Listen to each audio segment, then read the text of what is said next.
প্রায় রবি ঠাকুরের রেফারেন্স দিয়ে কথা বলে ফেলি। রবি ঠাকুরের একটি কবিতা আছে যেটা প্রায় আমি বলি, কারণ এটা আমার সবচেয়ে ভালো মনে হয়। এটা আমার কাছে খুব অত্যন্ত আকর্ষণীয় মনে হয়। কবিতাটি হচ্ছে দুঃসময়। যদিও সন্ধ্যা আসিছে মন্দ মন্থরে, সব সঙ্গীতে গেছে ইঙ্গিতে থামিয়া, তবু বিহঙ্গ ওরে বিহঙ্গ মোর, এখনই অন্ধ বন্ধ করুণা পাখা। আসলে আমার চারদিকে তাকিয়ে আপনাদের বিশেষ করে টেলিভিশনের টক শো, বিদ্বান মানুষদের কথা, আপনার রাজনীতির বক্তৃতা সব কিছু শুনে সবাই কেমন যেন একটু হতাশ হয়ে পড়ছেন। বলছি যে এত যে রক্তপাত হলো, এত যে রক্ত ঝরলো, এত যে মায়ের বুক খালি হলো, তার পরিণতি কি হবে শেষ পর্যন্ত? আমি বিশ্বাস করি, দৃঢ়ভাবে বিশ্বাস করি যে ভালো হবে এবং খুব ভালো হবে। কারণ আমরা বাংলাদেশের মানুষেরা চিরকাল ভালোর জন্য সংগ্রাম করেছি, লড়াই করেছি এবং জয়ী হয়েছি।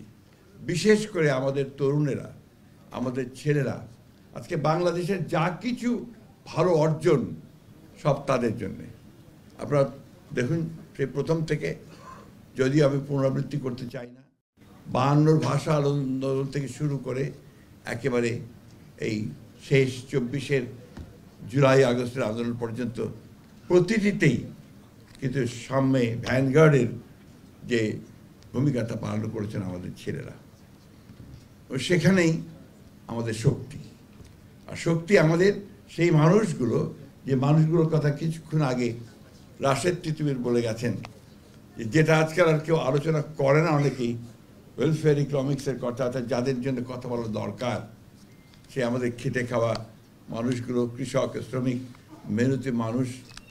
বৈষম্য তো তাদের কাছে, পুরো বৈষম্যটা তো সেইখানে। সেই কথাগুলো কিন্তু আমরা অনেকেই বলছি না। তো আজকে এই মানুষগুলো কিন্তু দেখুন একেবারে হেসে হাসি মুখে সে কাজগুলো করে যাচ্ছে, তাদের বাংলাদেশকে তারা টেনে তুলে ধরছে। আমি কিছুদিন কাজ করার সুযোগ হয়েছিল আমার, যখন আমাদের বেগম খালেদা জিয়া প্রধানমন্ত্রী ছিলেন, তো কৃষি মন্ত্রণালয়ে কিছুদিন কাজ করার সুযোগ হয়েছিল। তখন মাঠে ঘাটে ঘোরার অনেক বেশি সুযোগ সৃষ্টি হয়েছিল।